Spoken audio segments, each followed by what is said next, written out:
have to say, I think we've done a pretty nice job of the,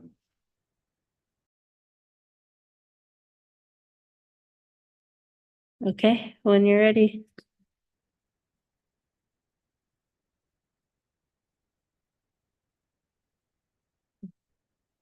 Share your screen and then have Megan go on. Councilor Perkins.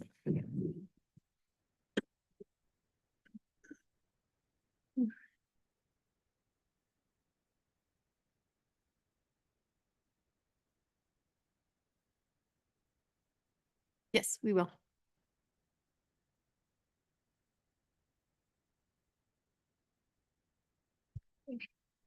Good evening, everyone. Thank you for coming to our informational session tonight to learn about the tree code update. We have Councilor Perkins virtually tonight. I guess you can't see it because my screen's up there, but she is here virtually with us along with several other people, and she was going to open up the meeting for us. And then after that, I will go through the agenda and we'll dive right into it. Hi, good evening, everyone. Can you hear me okay? Yes, we can hear you. Okay, great.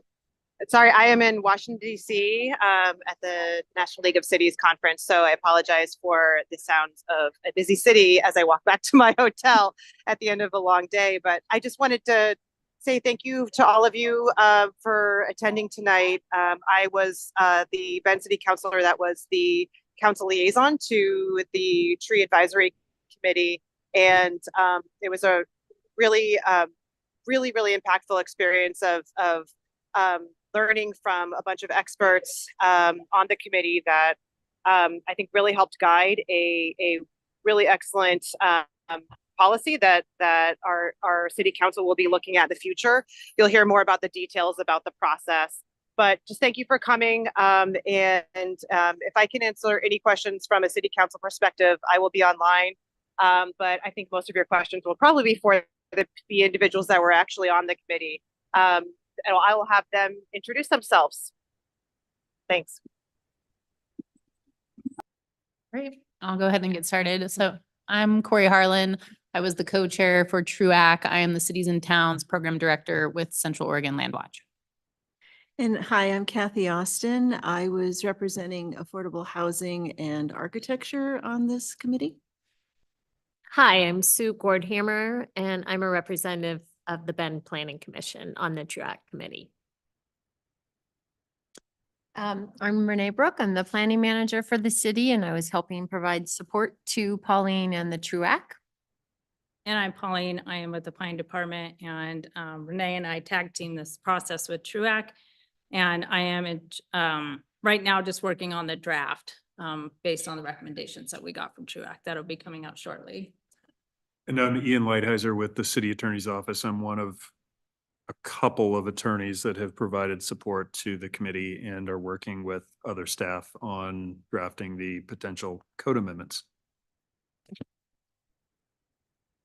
So again, thank you everybody for coming and joining us tonight. The purpose of tonight's meeting is to just go over the recommendation from the Tree Regulation Update Advisory Committee, also known as TRUAC. We will go through the recommendation, the project scope. We will discuss what is currently allowed today in the city of Bend when it comes to tree preservation, and then we will go through TRUAC's recommendations. We'll talk about next steps, and then following that, there will be an opportunity for anybody in person or virtually to ask questions. And we will go over what the purpose of the question and answer sessions are, just so everyone understands that for today, it is not an opportunity to provide public comment. We want to make sure that if you are interested in being in the record and providing the public comment, that you would join us at a planning commission hearing or a city council hearing. The dates of those hearings are still to be determined. But if you signed up on that sheet, or if I have your email list, I will definitely make sure that you are notified when we have the date selected for the public hearings before the planning commission and city council. You can also send emails if you want to provide public comment to the planning commission and city council. And if you can, just copy myself so we make sure it gets into the record. And on the table in the front, there is links to both the planning commission and city council email addresses, as well as to our webpage for the tree code update that keeps things updated with meetings that we've had. All the meeting materials are on there as well.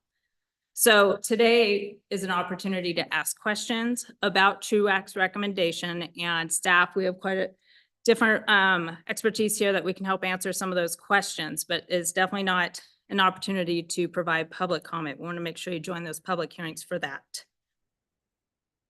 This just goes into a little bit more why today is not considered a time for providing that public testimony. We just want to make sure you get it in the record. So why are we here today? We've, over the several years, the council and the council before this have definitely heard from the community concerns regarding trees. This council has a particular goal around the environment and climate control. And the goal states to improve the quality of life for more people in Bend by increasing equitable access to clean air, water, and to a healthy environment. It goes on to state that it wants to implement solutions that fulfill the city's commitment to being good stewards of our natural environment, decreasing carbon emissions, and mitigating the effects of climate change. The action item for this goal that council set was to revise development code and other relevant standards to protect trees while balancing housing affordability and natural resource prevention. And because council has been hearing from the public concerns regarding tree preservation, establishing TRUAC and going through the process is implementing the goal and action item that council has set for themselves. So TRUAC was a committee that was adopted by resolution by the city council, and it included 15 community members. It included 3 members from our current committees. We have a Human Rights and Equity Commission, an Environmental and Climate Committee, and an Affordable Housing Advisory Committee, which Kathy was representing for TRUAC. It included a couple members from different neighborhood associations. It included 2 arborists. It included several developers, architects, and engineers of affordable as well as just production housing. It included a landscape architect, some various community members, and then it also included representation from Central Oregon Land Watch, which Corey's with, as well as the Central Oregon Builders Association. The committee was in charge of the implementation of the scope that council set for them, and it was I wouldn't say a narrow scope, but the committee had to work within the direction that council provided them. And the scope included looking at and amending 3 different documents that the city works out of. We have the Bend Development Code, which is where tree preservations reside today. We also have a Bend Municipal Code, Chapter 16, for clearing, grading, and erosion control, which discusses tree preservation prior to land use applications. And then we have another set of standards called the City of Bend Standards and Specifications. And that has Chapter 12, which talks about landscape requirements, tree removals in the right of way, as well as street trees. So these 3 documents all reference trees, but there's a lot of inconsistencies between the 3 documents. So one of the parts of the scope is to amend all 3 to make sure that they're all consistent. The direction for TRUAC was to also look at the amendments to make sure that whatever they propose or recommend is that it's clear and objective for tree preservation standards, especially for developments of housing. And then they have the opportunity to also include a discretionary process for applicants for development. And I will go into a little bit of detail of what clear and objective standard is versus a discretionary standard in a couple minutes. They were given direction to consider preservation standards similar to larger trees in the Southeast Area Plan. And the Southeast Area Plan's requirement is for sites 2 acres or larger that at least 50% of all trees measuring 24 inches in diameter or greater would be preserved. And that was 50%, but then they also had to follow the existing tree preservation standards that are currently in the landscape chapter. So they had twice the tree preservation standards. Third, they had to consider, or fourth, I'm sorry, alternatives for preserving trees. So they can set recommendations for preserving trees, but to look at, wonder if a developer cannot preserve trees, could they mitigate? And they came up with 2 types of mitigation. One is a tree replacement on site, and one is a payment in lieu of tree preservation, which we'll go into some detail on. And then to continue to identify inventory programs that support increasing our urban canopy over time. So for clear and objective standards versus a discretionary standard, the state says that cities must have what we call a clear and objective standard as an approval path for developments for housing.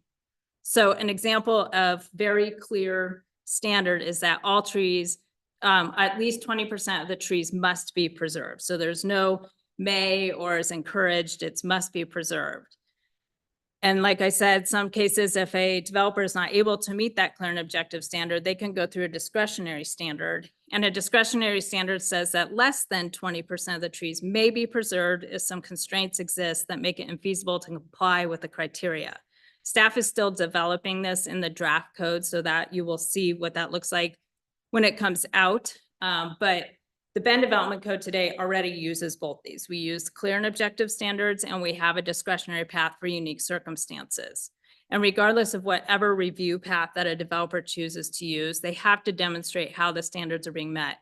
So if they go with the clear and objective and the standard says you have to preserve the trees, they have to show how they're preserving the trees. If they want to go through the discretionary path and we list some criteria that they have to demonstrate why they can't preserve the trees, it is the applicant's responsibility to show that they went through and meet the criteria and cannot preserve the trees. So discretion gives staff the opportunity to say that they've met it or not met at their discretion. So today, the Bend Development Code, as well as the draft and TRUAC's recommendations, all use what we call diameter or breast height for measuring trees on a property. And so we just wanted to give a diagram to show what that looks like. And basically a tree at 4.5 feet above the ground is where you take the measurement, and that will tell you if it's a 6-inch tree or an 8-inch tree or a 20-inch tree. And that's called the diameter at breast height. So if I use DBH, that is just short for this measurement. So the current code regulates deciduous trees at 6 inches or larger at the diameter at breast height. And then the coniferous or evergreen trees, 10 inches or larger. Today, the code standards for tree preservation apply to land division. So anytime a property owner wants to create lots or parcels, either for residential development or even a commercial development or an industrial development, they have to adhere to the tree preservation standards. Even a building expansion that's 5,000 square feet or bigger would have to comply, or any new development. So a new industrial building or apartment complex would have to comply with the tree preservation standards. As part of the application today, the applicant is required to map and protect the trees during construction, do an inventory, and protect them unless they're approved for removal. There we go. That being said, a developer can also propose, the way the code is written today, that they may need to remove some or a lot of the trees if the development prevents the development of like public streets. It makes the public utilities hard to put in. It prevents the development of any type of housing type or any other permitted uses. So a developer can state that any of these or other permitted uses prevents them from, that saving the trees prevents them from putting in these streets, the housing or utilities. So TRUAC's recommendation was based off of 9 meetings that they held. They reviewed a lot of different codes from several different cities and in several different states as well. We looked at Sandy, Portland, Gresham, Oregon City, Boise, Coeur d'Alene, a couple cities in Washington, including Redmond, Bellevue, Edmond, and Seattle. And based on what they reviewed from the other cities, they started looking at applications in the city of Bend. And we looked at 8, I think, different types of applications. We looked at mixed use developments, apartment complexes. We looked at a large master plan developments and started looking at what they were able to preserve today, going above and beyond preservation, or some of them weren't preserving very many, and started comparing that to what other city codes require. And As they went through the process, they started discussing different options for preservation, keeping in mind that we need to balance housing with the need to preserve the trees on site. So they wanted to make sure that flexibility was built into their recommendation. So they first started looking at encouraging the preservation of priority trees, which is our definition is 20 inches or larger. That would be considered today's significant tree. And then provide flexibility by allowing an option to preserve overall diameter of breast height on site. So instead of, if a developer is not able to preserve a large number of large trees, maybe they have to preserve a larger number of the overall number of trees on site. They discussed the options for mitigation, such as payment in lieu and tree replacement on site. And they also discussed smaller sites and looking at some examples and discussing that sometimes smaller sites are a little bit hard to preserve the trees on site, given the nature of their size and the type of development that they're proposing. And they just continue to discuss exempting them from the preservation standards. But even though they would be exempt from preserving on trees, a developer could still preserve trees. And if they don't, they still have to do mitigation. So TRUAC did not recommend that they be 100% exempt from tree preservation. And then they discussed that larger sites should preserve at least some trees on site before they opt to mitigate. The concern was that they didn't want a developer to go, well, we don't want to do options 1 or 2. We just want to go straight to mitigation and clear cut the site. They want to make sure there was what they were calling a floor. So the bare minimum that a developer could preserve plus require mitigation. So this is TRUAC's recommendation to City Council. They have 2 defined trees. One's called the regulated tree, which would be 6 inches or larger measured at the diameter of breast height. These are the trees that we would require to be mapped and inventoried. The other tree is what we're calling a priority tree, which is the larger tree at 20 inches or larger measured at the DBH. So what trees would be regulated? Any tree on a development site that is 6 inches or larger would be regulated through TRUAC's recommendation. This would apply to all sites that are 1 acre or more. As I just discussed, the sites that are 1 acre or less will have different options, but they will either still have to preserve trees on site and or mitigate. This will apply to the same projects that they apply to today. So any type of land division that creates lots of parcels, any new development or expansion of 5,000 square feet or larger. What would also be required still is the regulated trees must be mapped and protected during construction unless approved for removal. So they still have to go through the process of providing the inventory and mapping the trees. It would just be 6 inches or larger, not the 6 inches for deciduous and 10 inches for conifers. So the preservation options, again, they wanted to provide and build in that flexibility. So they created 2 clear and objective options. One is either a developer can provide 20% of the priority trees on site, or the developer can provide 25% of the total diameter of breast height of regulated trees on site. And I have a couple examples I'll walk through to show you how this may work. Is there a minimum percent of DBH that must be preserved on site? Yes, that's the floor that they were interested in, and the majority supported a floor of 5% must be preserved on site plus mitigation. So they can't go any lower than 5%. They can preserve even 15 or 20%, but they would still have to provide mitigation because they're not quite getting to that requirement of the clear and objective of 25% in option 2. Recognizing that there is definitely going to be some cases where even 5% might be too hard for a developer to preserve the trees on site due to certain constraints that might reside on the site. We're still developing what this may look like in the draft, but it will be built into the draft, and it will allow a developer to apply for this discretionary approval path to remove trees on site less than 5% of the total DBH, but they will have to provide mitigation.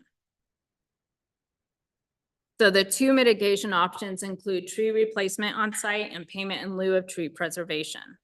The tree replacement would require mitigation trees on site to make up for anything less than the 25%. So if the developer is not able to make preserve 25% of the total DBH on site, and maybe they only can preserve 15%. They will have to make up the difference of the DBH.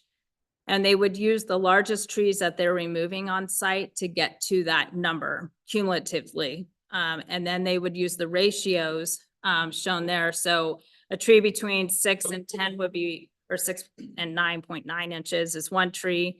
Above that to 19.9 would be 2 trees, and any tree removed that's 20 inches or larger would be 4 trees. And I'll show you an example of how this works in the draft. And then if they choose not to replace on site, or they can even do a combination of these mitigation measures, if they are unable to plant any or all of the trees on site, they can pay a fee into a tree fund. And as that fund grows, the city would be able to use that money to possibly plant street trees or build urban canopy in other areas in the city. We're still working on the dollar amount of what that payment in lieu would look like, and what exactly the money, what the parameters are for the fund to be spent on. But it would go towards possible maintenance and expanding the urban canopy citywide, not just in particular areas of the city. So this is one example, and it's very high level. So, you know, it just shows on this site, regulated trees and priority trees. It is a total of 20 trees. So let's just pretend this is just a regular development site and has 20 trees on it. All those trees are 6 inches or larger. So they are going to be mapped and surveyed. The ones with the circle are actually priority trees. They're larger. They're the 20 inches or larger. So those are our priority trees. And then the developer would be required to add up the diameter breast height of all the trees on site, which in this example is 350 inches. So you have 8 priority trees, 20 trees overall, and an overall DBH of 350 inches. In option 1, if a developer chooses to preserve 20% of the priority trees, they would take the 8 trees on site and they would have to preserve 20%, which is 1.6. And the code will be drafted so that you round up. So on this site of the 20 trees, they would have to preserve 2. They would comply with option 1 and no further mitigation would be required. If a developer is not able to preserve the 2 trees that are 20 inches or larger, then they have the option of preserving 25% of the overall DBH on site. Remember, the overall DBH on site was 350 inches. 25% of that is 87.5, so we'll round up. They need to preserve 88 inches of the diameter breast height on site. So in this example, the trees that are circled in green represent the 25% that would be preserved on site. And if they were able to comply with this, then no mitigation would be required and they'd be done. Option 3 is the floor. So let's say there's I'm just making this up, topography and rock, there's utilities and street connectivity. There's issues with this site where they need to go down to about 5% of the trees being preserved on site. So 5% of the overall DBH is only 17.5 inches. Round up to 18 inches needs to be preserved on site. So we circled 3 trees on this property out of the 20 that are 6 inches each. And that would equate to the 18 inches that they need to preserve. And because they're only preserving 17.5 inches or 5%, they will have to mitigate for the other 20% that is not being preserved on site. And they mitigate either through tree replacement or payment in lieu. So same site, same number of trees, same 350 inches on site. In this case, the developer, this is a mitigation option. They wanted to preserve more than the 5%. So they were able to preserve 22 inches on site. And the 25% mitigation is 88. So they have to make up 66 inches, either through payment in lieu or replacement on site to meet that total 25%. The way the mitigation is proposed is that you work your way down. So from the largest trees that are removed, you add those up to you equal or exceed that difference that you need to meet. So in this case, they need to 66 inches, and the largest trees was a 30-inch and 3 20-inches, which equals or exceeds that 66 inches. So that's 4 trees that are over 20 inches in diameter of breast height that they need to mitigate for. And anything that is 20 inches or larger requires 4 trees per tree being removed. So it would be 16 trees that they would have to either plant on site, or they would pay in lieu of preservation for 16 trees, or a combination. Maybe they're able to plant 8 trees on site and they want to pay in lieu for the other 8. That is an option as well. But either way, mitigation would be required because they did not meet one of the 2 clear and objective standards. So this is a flow chart which you've probably seen either through some of our presentations as we work through the TRUAC meetings, and it's also located on our webpage. That just shows you from the beginning the opportunity for a developer to preserve 20% of the priority trees. If they are able to do that clear and objective standard, then they are done with the process. If they are not able to do the 20%, then they have the opportunity to preserve the 25% of the overall diameter breast height of all the trees 6 inches or greater. If they are able to preserve or meet this requirement, then they are also done with the process. And in some cases, if they're not able to meet either the 20% or 25%, we talked about preserving the floor or at least 5% plus mitigation, or going through that discretionary path and proposing less than 5% plus mitigation. After either of those processes, they will be subject to either tree replacement on site or payment in lieu of tree preservation, and then they would be done. It came up at the first listening session that we had last week about the list that TRUAC came up with that was outside of the scope of the project. So, as they're having all these great discussions, they talked about different ideas for the council to consider in the future. And so we put the list together and presented it to council. But again, this is completely outside the scope of the project. However, one of the recommendations was updating street tree species list. And today in the Bend Development Code, we have a very narrow list of trees that can be planted in our planter strips. So that's that area between the sidewalk and the street. So staff has been working with a lot of arborists and landscape architects, nurseries, updating the street tree list. So that is a work in process and will be part of the proposed amendments when the draft comes out. The second one is to set up a process to track to see what developers actually end up using once this is approved. So let's say the recommendations get adopted by council and we have the 25%, the discretionary path, and the 5%. We will be able to track how many developers are using the 20% or the 25% so that we can start seeing how the code is working and if there needs to be any tweaks to it.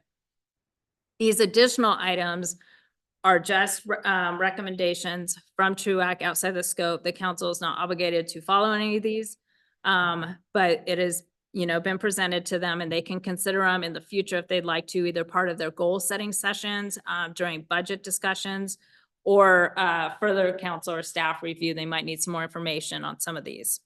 So the first one would be looking at adding an urban forestry function or possibly an arborist to city staff during the budget process.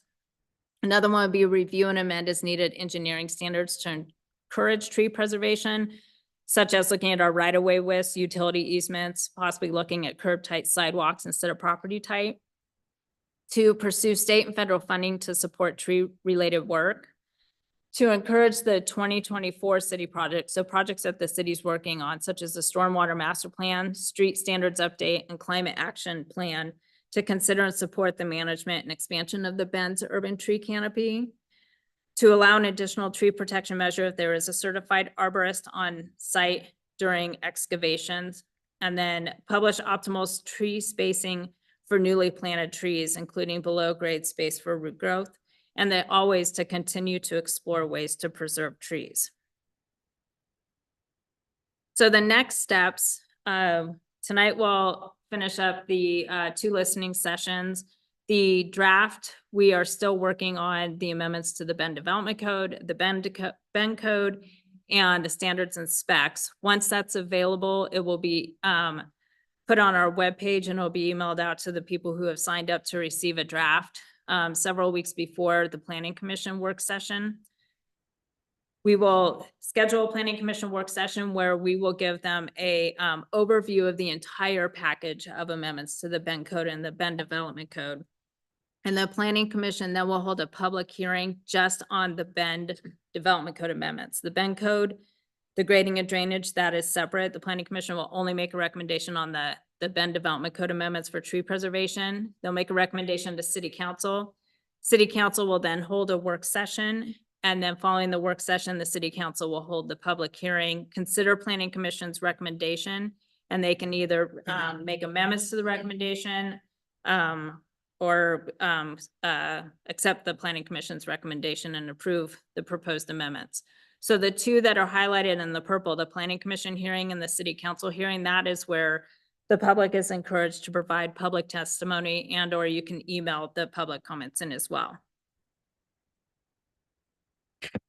This is the time that we'll be able to take questions. And again, there's the email addresses that if you wanted to email in public comments that I can enter into the record. There's the council all@bendoregon.gov and the city planning commission all@bendoregon.gov. Please make sure you copy me in the email address so that I can make sure to enter those in. And then I can add you as well for the people online into the list to receive continued updates on the proposed project. Yeah, so now is the opportunity to ask questions. I know those of you who are in the room, we had some forms you could fill out, so we'll be calling you up one by one.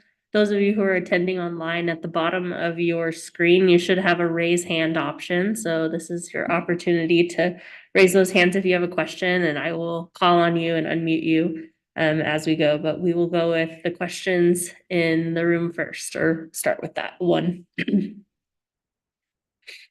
Thank you. And I'll call the names up because we have just a handful of people here too. Please feel free to raise your hand after we go through the initial paper requests to speak. But we would like to have your name, if possible, if you want to be notified of future meetings, as Pauline mentioned. So just two folks so far here in the room, and the first one's Karen Johnson.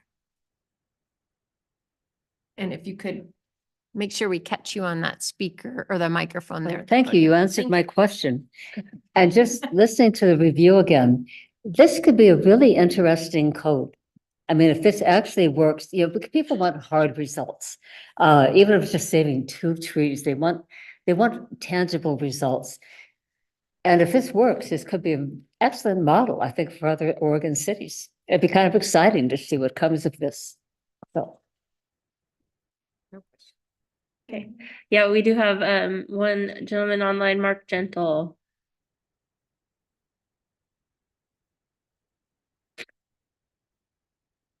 Good evening. Thank you for that summary. Here's my first question. What is the proposed enforcement mechanism? The enforcement mechanism at what stage in the process? Every stage. Okay, so the beginning enforcement would be, we are amending the Bend Code Title 16 for tree preservation to make sure that the tree sizes that we're trying to preserve are even the same size. So that we are doing for consistency. And that draft will be available when the Bend Development Code draft comes out. So you'll take a look at that and you'll see the requirements for tree preservation prior to land use application. Once a land use application is submitted, so like we talked about the site plan review or like a land division application, a developer is going to be required to submit the information that is in the draft. So the tree inventory, the tree site plan, the calculations showing what standards they're proposing to meet. Are they trying to meet the clear and objective 20 or 25%?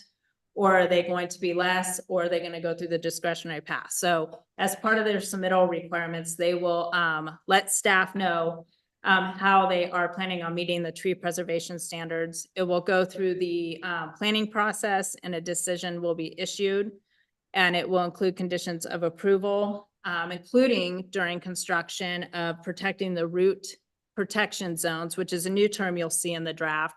So during construction, what that will look like, what is allowed in the root protection zone and what is not allowed in the root protection zone.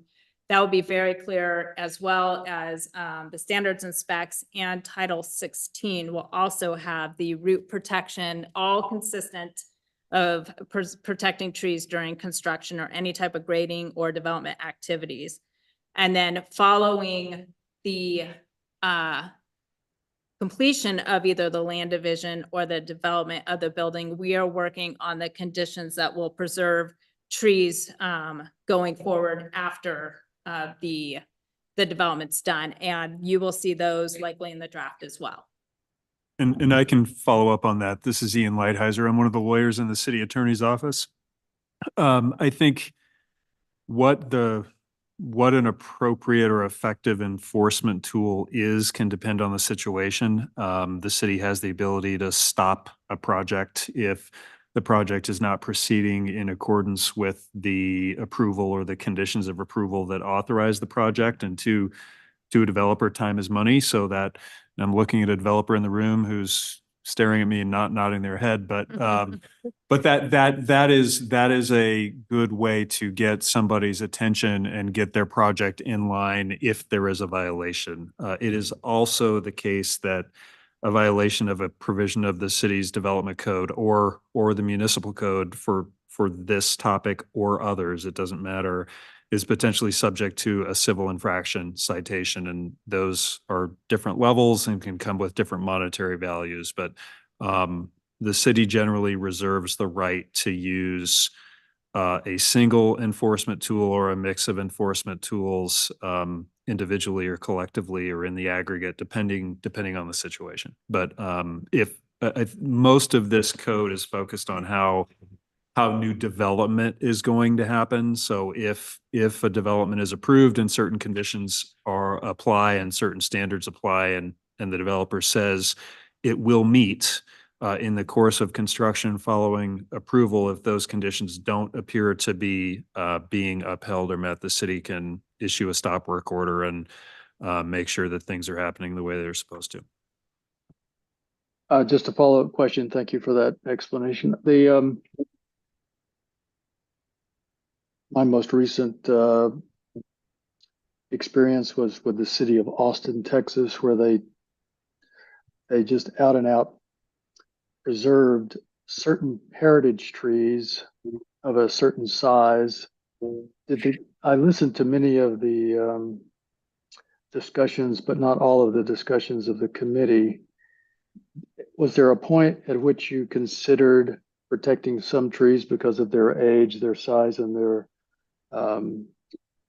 location, to just say these are protected and without some sort of public hearing process, you cannot remove those trees?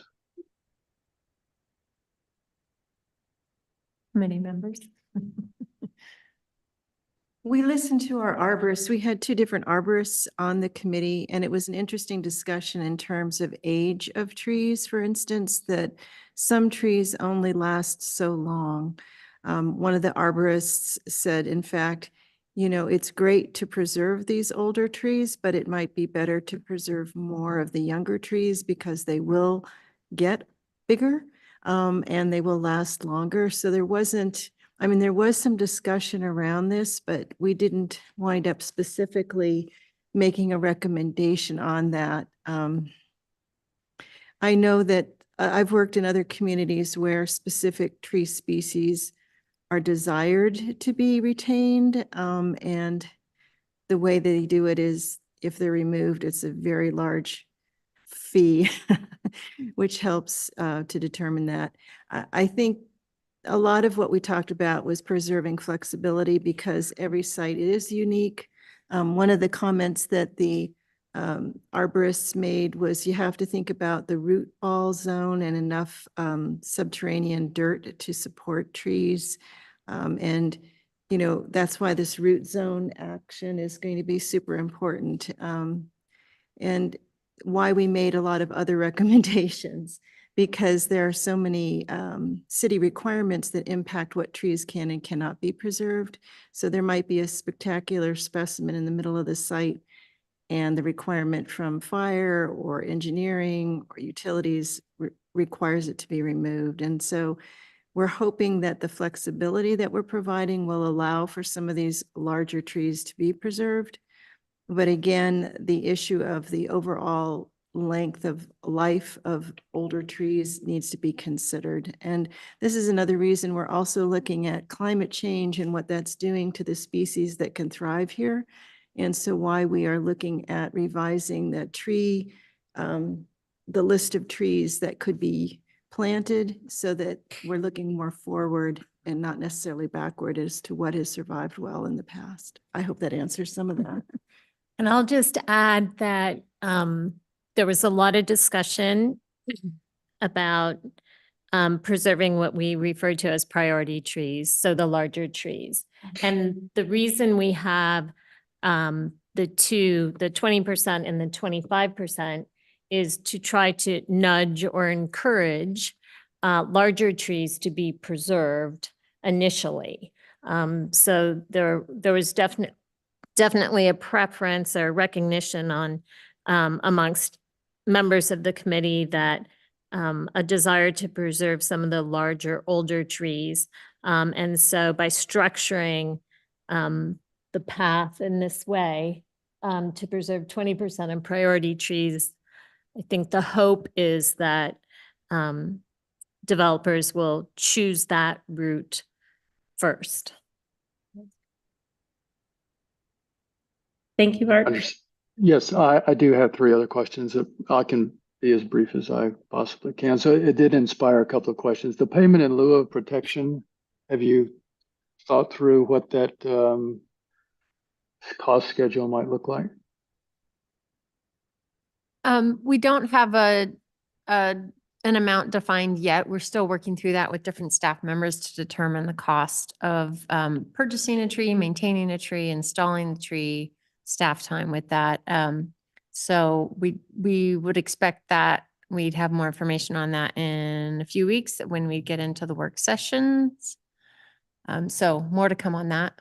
And then just to add on to that, to the cost of the tree. So let's say they removed one 20-inch tree as their mitigation. It's not going to be a payment in lieu for one 20-inch tree. The 20-inch tree will require a payment of 4 trees. So they can either replace them on site or pay 4 times the dollar amount for that large tree.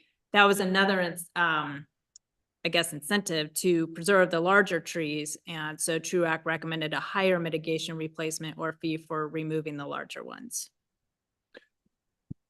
And I'll just add Yes.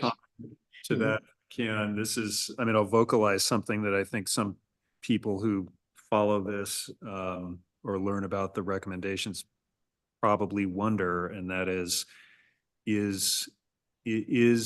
Bend or do cities end up with a mitigation option that is just more appealing or more attractive for people doing projects because it's cheaper? And while I think that is a fair concern, we have to be really, really cognizant of the fact that state law prevents us from imposing unreasonable cost on housing development. And so we have to really balance trying to come up with the right appropriate numbers for mitigation that honestly aren't too low, but obviously also aren't too high, because state law provides some limits on how we can regulate the construction of housing, and that includes the expenses that cities impose on it. So we're really trying to thread a needle here and consider a lot of things in coming up with the numbers for the mitigation aspect of this.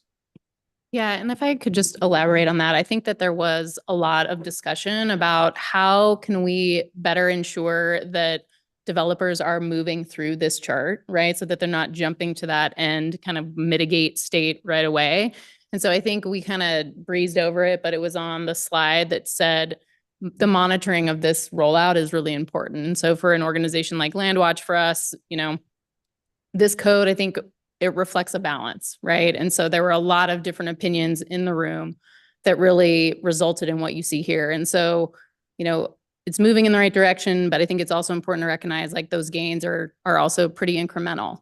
And that's, we wanted to prevent that drop the blade scenario where all the trees were being clear cut. And so that's why you see this, right? And you see a floor and you see some of these things that are going to keep moving us in the right direction. But I think something that we've heard from council, that we've heard from staff, and that I think is really important for the public to know is that monitoring this is a key part of it, right? To understand who's using which option.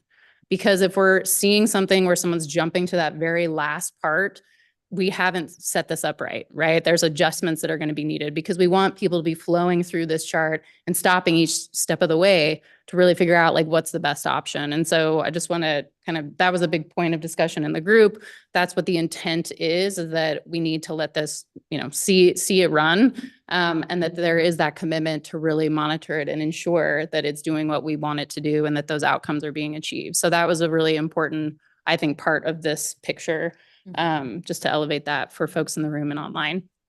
And could I add one thing to that? One of the recommendations that came out of this is for the city to hire an arborist Right. so that that person is the go-to person and can be on site if necessary and monitor and really work through this process. So again, it wasn't part of our scope, but we felt there are a lot of issues came up that we felt we needed to pass on to the council, and that was one of them. All right, Mark, in the interest of time, you're welcome to ask more questions at the end, but let's move to someone Sure. in the room. Sure. And then next will be Jerry Jones. Hi, good evening. I'm Jerry Jones. With a development company I own called Macher. It's Macher. And I just have two questions. Actually came with a lot of questions, like maybe 10 or 15. So I appreciate your presentation, Pauline. This was very helpful. And also, I guess I'll make a comment too. I just appreciate the city having this form of open question and answer as well before you move into more planning commission and city council. I think this is very helpful. Quick clarifying question on the 20%. Is that before or after the right-of-ways and utilities areas that would be exempt? Right. As recommended by TRAC, there aren't any exceptions for parts of the land that need to be dedicated to right of way. So that is within the count of trees. If trees need to be removed for right of way dedication, that is considered a tree removed. Okay. Thank you. That's helpful. And then on my question here, more gears towards master plan versus subdivision versus site plan review. So in a master plan scenario, when I would come forth with a whole master plan that does tree inventory for the whole areas, let's call it 40 acres. And we choose to follow path one and keep as many trees as we can and mitigate for that. But as part of that master plan, properties will be subdivided in different areas. And so, which may result in one property, maybe it's a park-like property that would have, the highest dense trees. And then other areas that might not have as much trees, but still some, right? That would be, I guess, allocated to have removal in the future. My concern is that if this is not clear, we may get the master plan approval and then someone may come later on a parcel that gets sold for a site plan review and then have to have another evaluation of that 20%. So have we thought through the vesting of that, what happens on the master plan level for those other properties? And maybe you can give clarity if you have. So we actually have been thinking about the master plan level. Like 4 hours ago, we were already talking about it again. So yeah, we are looking at the opportunity for a master plan if they want to go through the process you talked about and they have like a big park site and that's where they're going to preserve and meet the 20% or the 25%. We're still working on the draft on making it clear that that would be eligible for meeting the preservation requirement for the whole entire site. Whether or not it will be done through the master plan level or the subdivision review, we're still working on the draft, but you'll see it in there so that there's that opportunity for sure. Okay, great. And it will be clear in the draft. Perfect. I appreciate that. And as you're working through that, if there's any questions you may have, I'm happy to answer that and be involved with that. Perfect. And when the draft comes out, take a real good look at that. Make sure that it's, the process that you have in mind for preserving those larger areas. Okay, great. Thank you.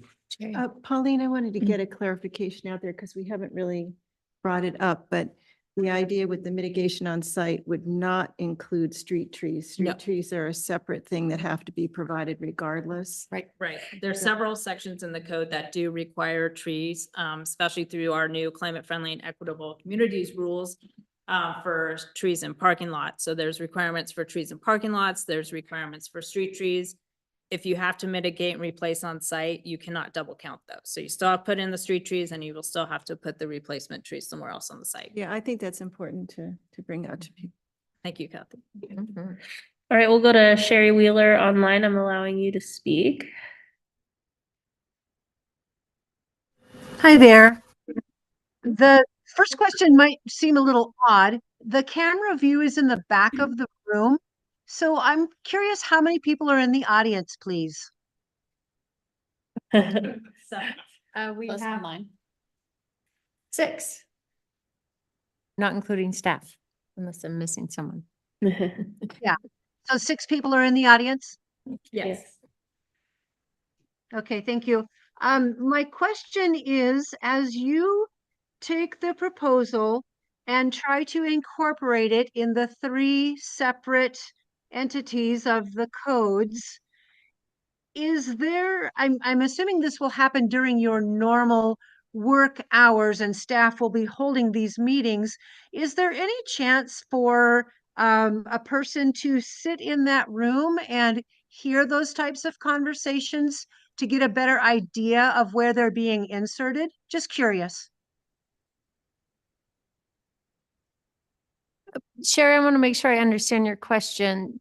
So Sure. you've been working through drafting and amending different parts of the code that these regulations will touch. When Mhm.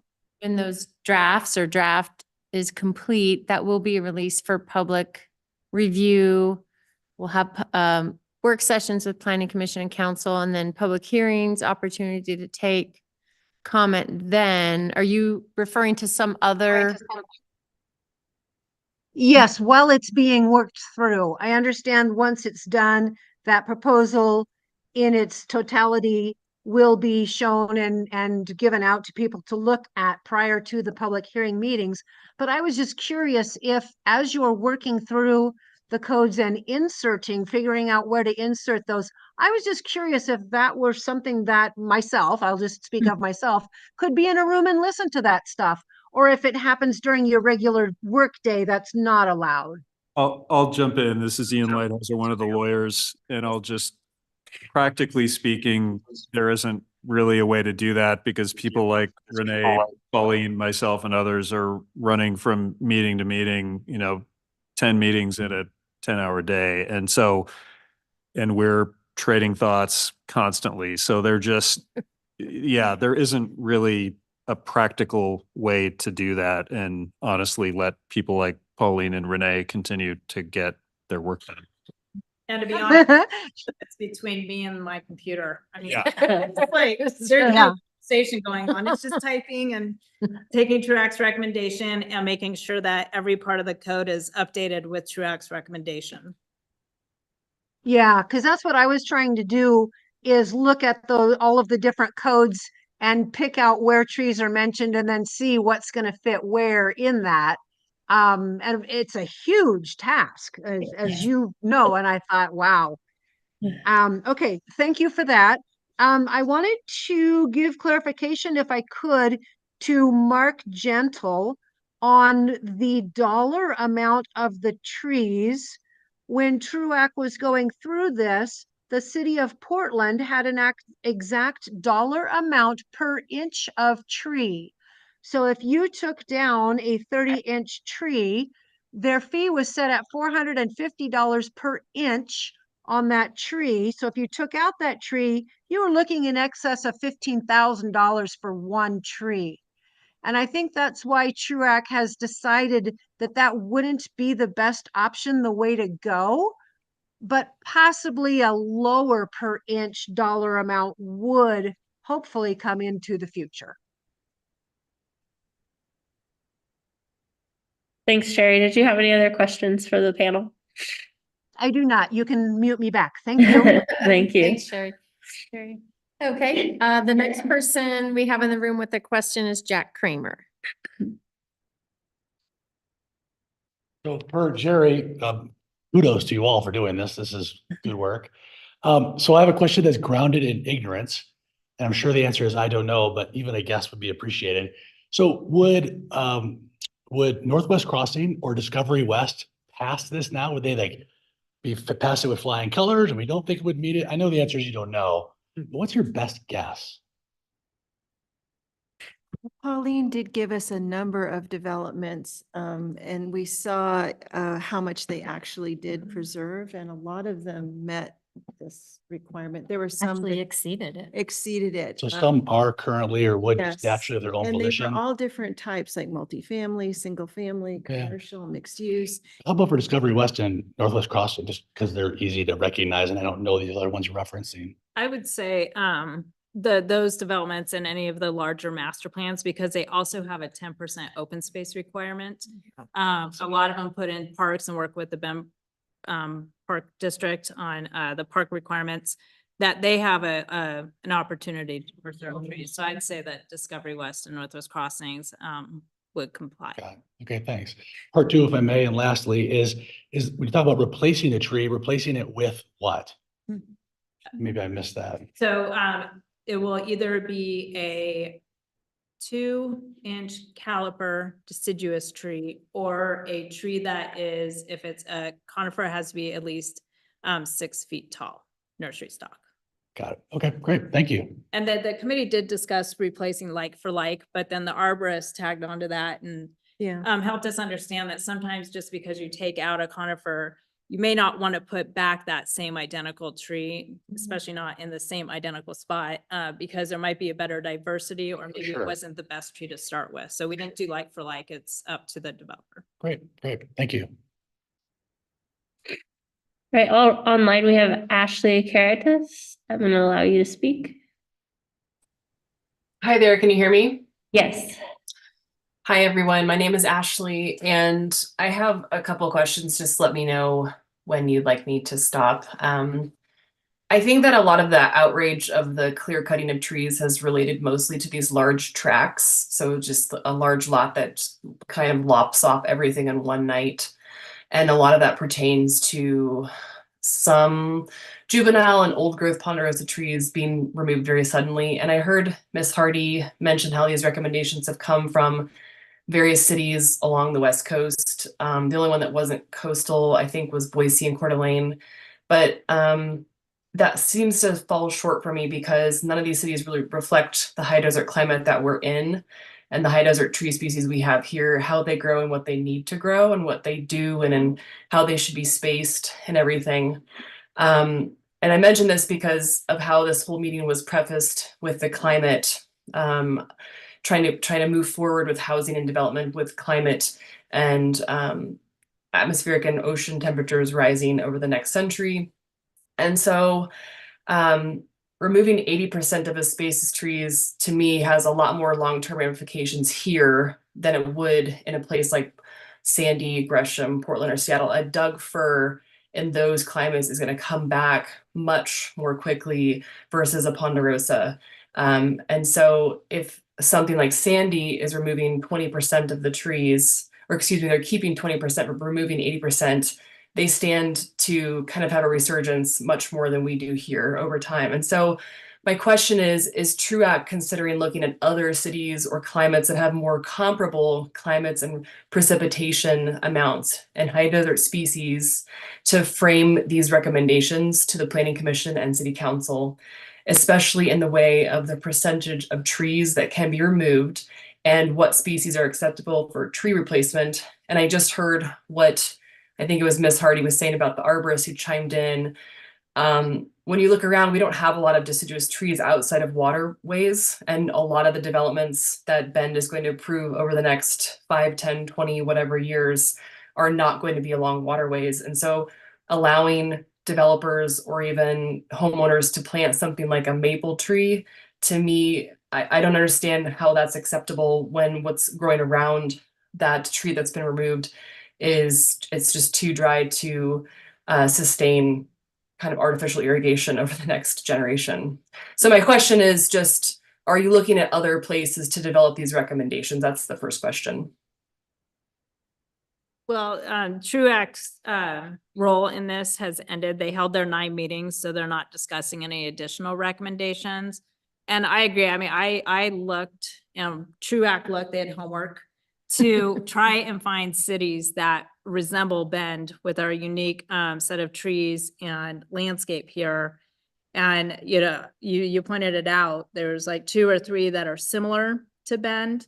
There's other cities that are similar, but they just don't have a tree preservation code that I could find. So I did try and find similar ones, as well as several Truax members, but it's tough.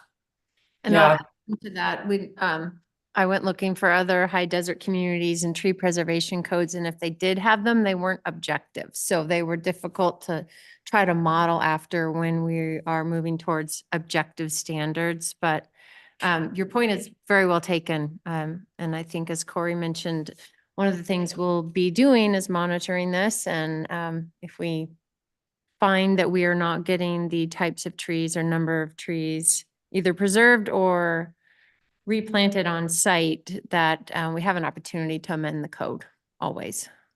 Okay, and I just have one more, at least one more I hope I can ask to kind of tag on to that one. Oh, we have one more response that Sue.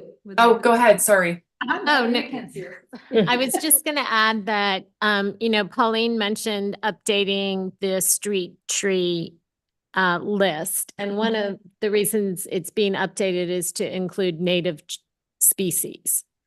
So, for example, ponderosas weren't on the list. And not that ponderosa would be appropriate maybe as a street tree, but we did want to have native species at least be options on the list.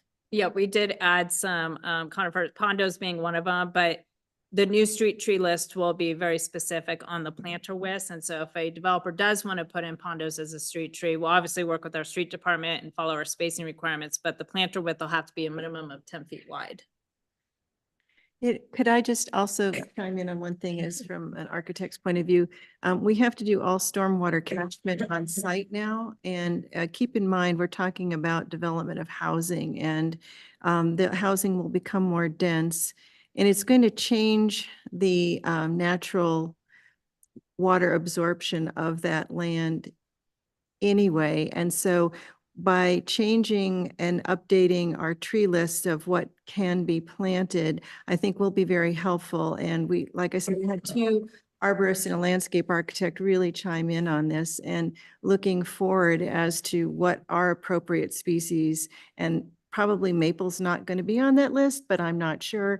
But really taking that into consideration in our continually drying and heated environment, but also the kind of density that we're talking about and how that is changing the environment, and the fact that we're on lava is unlike some other drier cities. So there's a lot of multiple factors that go into this, and we are going to try our best, and we'll see how it goes. But everything that you're mentioning is front of mind, and I appreciate your questions.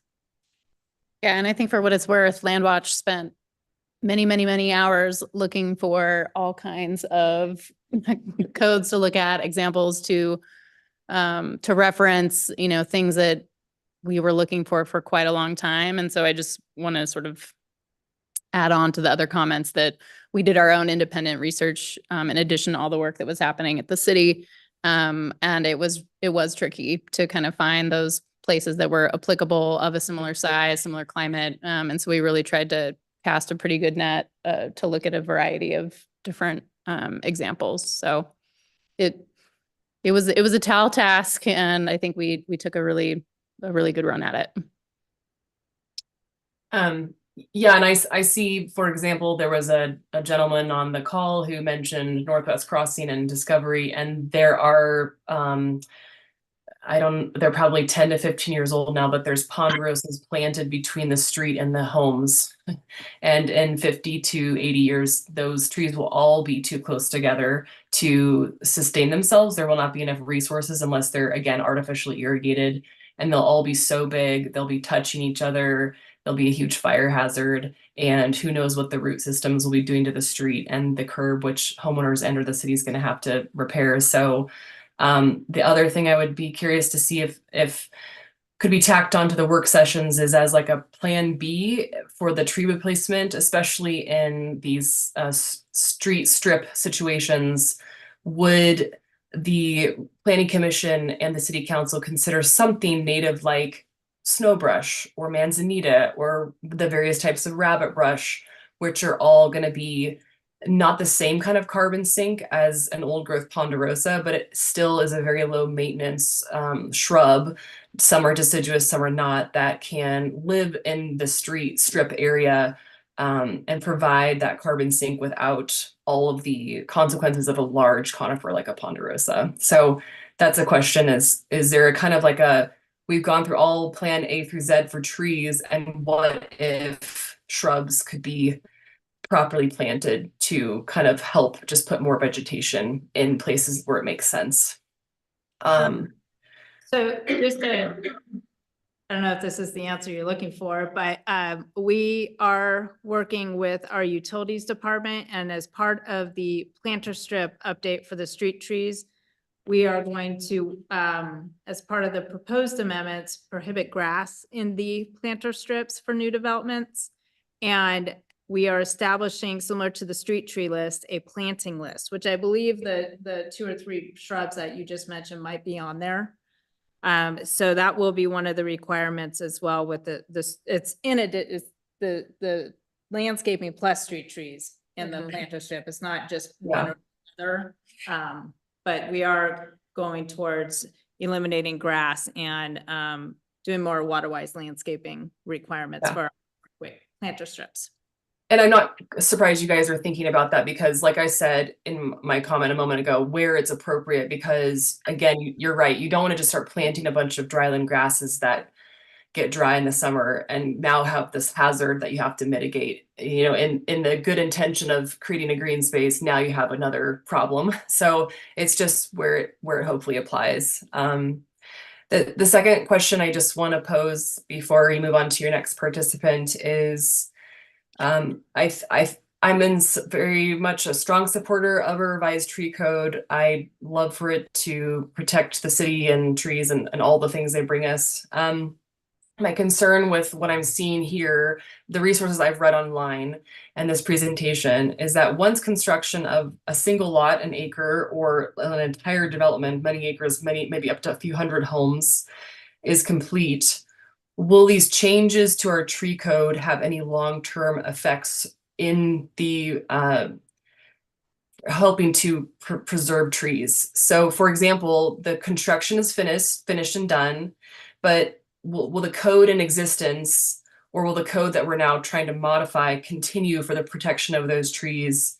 And will there be some kind of clause added as like a tree removal concept or clause to your recommendations or to the planning commission in order to perpetuate that tree's protection for the duration of its life? Because once the new homeowner comes in, who's to say that they won't just lop it off and cut it down, because now they're the homeowner and the development phase is over? Will the city be able to consider, now that we've gone to all these lengths to protect it in the construction phase, can we continue to protect it as long as it's now has a homeowner there or homeowners? So I can try to answer that. This is Ian Lighthizer from the city attorney's office again. We are chewing on that very conundrum, and the short answer is yes. We are trying to work on elements of the proposed code that will address that, at least to some extent. What we are, I'll be really straightforward, trying to avoid, in my opinion, and this is my framing, is moving to a system where an individual homeowner has to get some complicated city permit just to take down a single tree on their developed property. So that, and I say that because the direction that Truac and staff had from council is essentially to not move to that kind of system, which is frankly really complicated, presents a lot of opportunities for subjective and questionable decisions and isn't really a program that the city currently has capacity to run. But what we are trying to be aware of as we work on these potential code amendments is, as you said, the reality that these are standards for new development. New development occurs, it's completed. What then? What then when it's done? So is there a reasonable period thereafter where the trees that were required to be preserved in development need to be preserved or protected somehow? I think the answer to that is yes. Is it also true that we are trying to avoid moving to a system where somebody has to apply for a city permit to take down a tree in a way that we don't really have capacity to run and don't do now? Yes, we're also trying to avoid that. So that's another needle we're trying to thread, but that concern is definitely top of mind as we try to finish up these potential code amendments. Yeah, and it just my final thing would be, is it sort of piggybacks on what I mentioned about shrubs a moment ago. And if someone wants to take down a ponderosa on their property that was protected in the development phase, and now there's a property owner phase, they want to take down that native tree. Maybe it's old growth, maybe it's not, and they want to plant that, for the example we've been using, they want to plant like a maple that would require artificial irrigation. And so is the city bearing in mind those kinds of things? And I hear you all saying these are on your mind, you don't have all the answers now, but I just want, as a citizen, want to make sure that these topics continue to be very seriously discussed, because it's a lot of legwork up front for not a lot of benefit long-term for generations to come if it's not done in a way that thinks about those potential situations. And thanks for hearing all my comments and questions. Thanks, Ashley. I just wanted to add an additional comment here, and I didn't see it on the slide, of additional recommendations that were kind of outside of the scope of this, of TRUAC. But one of the key things that we're recommending and asking for is a mapping and inventory of all of Ben's trees. And so that kind of gets to this point that I think Ashley is raising and that folks have shared concerns about, is that how are we improving our overall tree canopy over time, right? And so this is a small slice of that entire puzzle, but I think that it's really important, and I didn't see it on the slide. I think it probably just didn't make it on there, but I think that it's an important one to elevate, because it's part of sort of the next things that have to come that I think the TRUAC had put forth to the city council. And so I just want to elevate that, and Ashley's comments made me think of it, that it's, these individual sites and like where trees come down and during development and private ownership and those kinds of issues, that all matters. But also what matters is having a clear picture of what our entire canopy looks like, and then having a strategy for really starting to look at, even from an equity perspective, of like, where are under-treed places, right? If we are going to be a climate resilient city, if we're going to be a tree city, having that bigger picture global perspective is really important. And further, when we do have this in lieu of, right, trying to figure out where should we be prioritizing planting trees? Where is that going to make sense, right, for these offsite situations? And so I think that that's an important kind of thread here to just pull forward for folks to hear. And I didn't see it reflected on that slide tonight, but just wanted to elevate that for folks, because I do think it's an important part of the conversation. I think part of it was, we talked about the mitigation dollars paying for some of those efforts. And I think that, so people should think about that while you may prefer to see all the trees stay on site, those mitigation dollars can go towards these very important processes, unless there's other funds that our city council is going to grace us with on that. But yes, and for me, I live on the east side, and we have less trees over there. And so my thinking of the inventory is very important, and identifying neighborhoods where they really do need more trees is really critically important. And so in my thinking, that was a big part of why I was okay with mitigation dollars as opposed to preserving everything on site, because I think overall it's going to enhance the tree canopy of the city as a whole. And I also want to just quickly address the heat island effect and how important tree canopy is. And we don't want to not have trees in planter strips. We do need to find ways to keep our sidewalks cool, and we just need to find the correct species in that location in order to accomplish that. So, And part of, thank you, Kathy, part of council's scope So TRUAC supported it, but in council's scope that TRUAC was working under is identify tree inventory programs to support preserving and expanding Bend's urban tree canopy. And I've been talking with staff at the Oregon Department of Forestry, and they have one mapping system right now, but it's mapping the size of trees like in parks and right of way. They're coming out hopefully with a new system sometime this year for mapping canopies, and I believe it's free to cities. So I've been just holding tight, waiting for that to come out and coordinating that program with our GIS department. Hopefully that's something that we'll be able to implement and start mapping our canopy.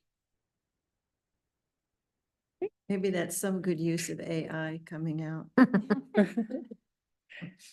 And there's a green infrastructure fund that the state just set up that I know staff is also aware of that is explicitly for cities just like Bend who are getting into an update of our code, who need an urban forestry program, right? Who need some of these additional resources to kind of get us there. And so there are real opportunities, both at the state and federal level to help with some of this work that hopefully is to come next.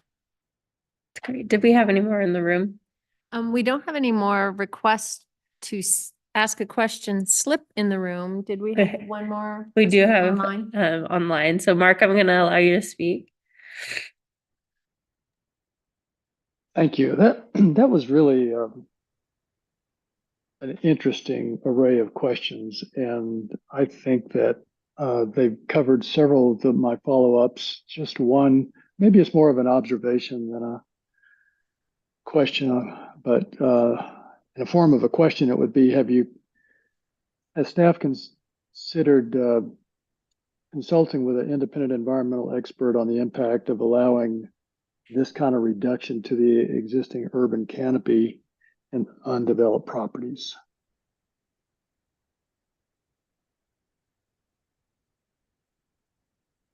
Because so the context of my question is coming from Austin, where trees were one of the most valuable aspects of any kind of commercial development property. They would, although there were tree regulations, because I was in the community of people who represented various real estate interests, I was perfectly aware that the developers would never have to be told to preserve a tree.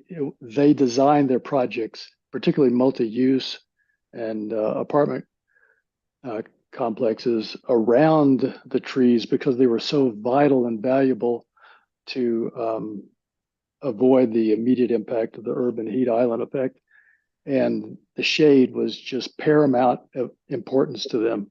And they got higher dollar values in their rentals. So I guess because this is all framed in the context of environmentalism, I wonder if you've had experts look at the impact of this particular regulation draft. Mark, I'll just say that in terms of what TRUAC was charged with doing and staff within the planning division, that wasn't within our scope of work in trying to recommend to Planning Commission and City Council objective preservation standards, but we do have staff in other divisions and departments in the city who might be working on those types of things in terms of implementing our climate action plan. So it might just not be in the scope of this particular work effort. But if we can connect you with someone else who might have more knowledge or experience with that, we can try to connect you. Could Okay. could I add in, it was part of the discussion between the arborist, landscape architect, and myself that the good thing is now with the mapping of these trees, we can encourage development to try to work with them as an amenity. I personally, in all of my work, do what you're describing, save the trees as much as possible. They're an amenity. They add value to the site and all the good things that you mentioned. But it also, for some of our larger developers, has not seemed to be a part of their process. And I would encourage them to think this way now that they are having to mitigate for trees being removed. But it did come up as a discussion. We didn't make any specific recommendations on it. Some of us work that way anyway, but others do not. And we were very cognizant about, part of the mandate was not to increase the cost on housing or decrease the amount of housing. So it was a bit of a balancing act, but it definitely was something that was discussed. If I could just add to that, one of the other topics we discussed was the earlier in the process that we are paying attention to where the trees are located, and designing, as Kathy was saying, for the trees, the better the opportunity that we can save them. And so it's kind of another plug for the arborist, right? An individual who could be the tree advocate earlier in the process. Also, part of our discussion and our recommendations to look at tree standards and right-of-way standards at the city, also fire issues in terms of access, turnaround, connectivity in projects, depending on the size, the site, the slope. Slope makes a big difference in terms of grading necessary. So sometimes trees have to be removed because of the grading issues. We have stormwater catchment issues. It is just, every single site is unique. And so that is a good part of why we were trying to stay flexible. But I think the thrust of what we're trying to do is coming across. And I'm hoping that as development moves forward, they will take into consideration what you're describing. We have really weird soil conditions here in terms of the lava rocks and the ridges that are different than where you're from in Austin. And that often also has an impact in terms of access, grading, roads, and so forth. So yeah, I mean, the thrust is there, but how it can be implemented is tough. And I think it'll be great if we can have an arborist on city staff to help with it, really. And just one more thought, first, I would just want to say that I deeply appreciate you taking all the time and listening to the questions and answering them in detail. The one thing that the city of Austin and the surrounding cities, Austin is surrounded by smaller municipalities. They did have a process where you had to, as a homeowner, you had to get a permit if you were going to take down a heritage tree. They did have a more, I guess, bigger bureaucracy, but it turned out that that was a workable solution. I know that you're aiming not to do that, but it was, and the neighbors got notice. Is my recollection of how it worked, and there were some exceptions, of course, but it was a workable thing. And I didn't know until tonight that this was only on new development. It was one of my questions, and I think you answered it, that it is only new development. It is not. I think that you covered that, and that must be an area of real concern to the staff and the public. So thank you for going over that. Thank you, Mark. We do have one more. So I will allow you to speak, Sherry. Thank you. I know that early on there was discussion, and I'm wanting to clarify where it landed because I don't remember. If a developer has and I'm just going to use just, arbitrary numbers. If a developer has 100-acre site, and they go through and they do the tree preservation and they put in all of the infrastructure and things, and then that developer decides to sell to 4 different builders, and each of those builders gets a 25-acre chunk of that. Are the trees that were kept originally as the 100-acre still be required to be kept by the new builders who are now going to build the homes? I thought that it was each ownership, it had to stay as it was originally in the biggest development, but I don't remember. Could you remind me, please? Sherry, I think, so it's similar to what Jerry had asked earlier about like a large master plan going through the process of preserving trees. And then in your example, then they go and sell, chunks off and development happens. The original decision will have the tree preservation requirements in it for the preservation, and in this case, development hasn't even happened because it's still under land division. They'll still have to preserve the trees identified in the master plan for the preservation. Okay, perfect. Thank you. I thought that's where it was, but I wanted to make sure. Great, thank you. That is all we have online. Did anyone else in the room want to ask a question? Just by raising hand or walking to the podium? Not seeing anybody. Okay. Before we adjourn, can I reiterate, if anyone's still online, there were lots of questions and some comments, which is fine.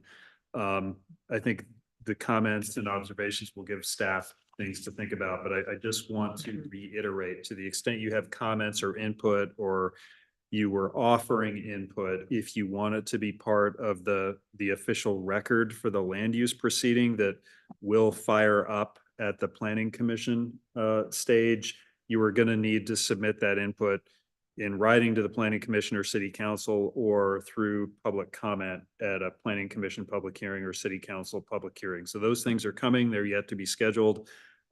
Fine to offer all of the insight tonight, but if you want it included in a land use record, you're essentially going to have to do that again when those opportunities open up in the coming months. So that's something that was covered at the beginning of the meeting, but I wanted to make sure we reiterated that at the end.